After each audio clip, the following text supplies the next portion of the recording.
আসসালামু আলাইকুম। আজকে আপনাদের সাথে খুব সহজেই কলমি শাক ভাজি শেয়ার করব।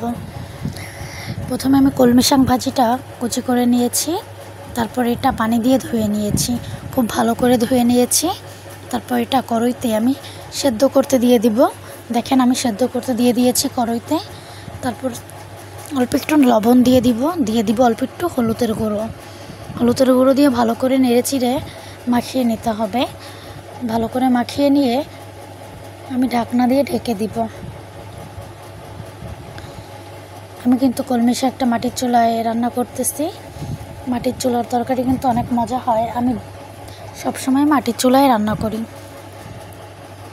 আর আমাদের বাসার সবাই মাটির চুলায় রান্না করা তরকারি অনেক পছন্দ করে। তারপর দেখেন আমি ঢাকনা উঠিয়ে একটু নেড়ে চেড়ে নিচ্ছি। পানিটা যতটুকু পানি আছে ততটুকু পানি টেনে নিয়ে শুকনো করে ফেলতে হবে।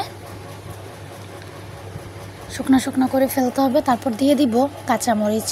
যে যেরকম ঝাল খান ততটুকু পরিমাণ ঝাল দিয়ে দিবেন। এখানে আমি কাঁচামরিচ দিয়ে ভালো করে নেড়ে চেড়ে নিচ্ছি। এটা এখন শুকনো হবে, শুকনো করব। এটা শুকনো করার পর নামিয়ে নিব। দেখেন আমি নামিয়ে নিয়েছি অন্য একটা কড়াইতে। এদিকে কড়াইতে দিয়ে দিলাম তেল দিয়ে দিয়েছি পেঁয়াজ কুচি, দিয়ে দিয়েছি রসুন কুচি, দিয়ে দিয়েছি মরিচ কুচি। এখন এটাকে ভালো করে ভেজে নিতে হবে। দেখেন আমি এটাকে ভালো করে নেড়ে চেড়ে ভেজে নিচ্ছি। এটা যতক্ষণ না ব্রাউন কালার আসতেছে, একটু কালার চেঞ্জ হচ্ছে, ততক্ষণ এটাকে আমি ভালো করে ভেজে নিব। আর শুকনো মরিচ দিলে এতে স্বাদটা অনেক বেড়ে যায়, বাগারের সময় ঘ্রাণটা আসে শাকে। দেখেন এটা আমি ব্রাউন কালার করে ভেজে নিয়েছি। যখন একটু ভাজা হয়ে গেছে, এর ভিতরে দিয়ে দিব শাক ভাজি। এর ভিতরে আমি শাক ভাজিটা দিয়ে দিয়েছি। এখন ভালো করে নেড়ে চেড়ে যতক্ষণ না শুকনো হবে ততক্ষণ ভালো করে নেড়ে নিতে হবে। এটা খেতে কিন্তু অনেক মজা হয়।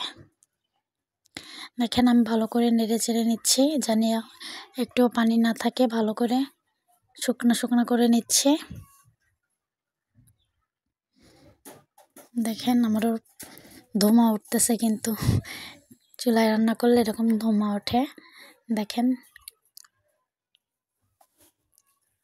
এটা শুকনো করে ফেলতেছি, ভালো করে নেড়ে চেড়ে। আপনারাও কিন্তু ভালো করে নেড়ে চেড়ে নেবেন, না হলে কিন্তু ভালো লাগবে না। পরবর্তীতে আমি ঢেলে ফেললাম, যখন রান্না হয়ে গেল আমি পাত্রে ঢেলে ফেললাম। দেখেন দেখতে কতটা সুন্দর হয়েছে, মাশাআল্লাহ। খেতেও কিন্তু অনেক মজা ছিল।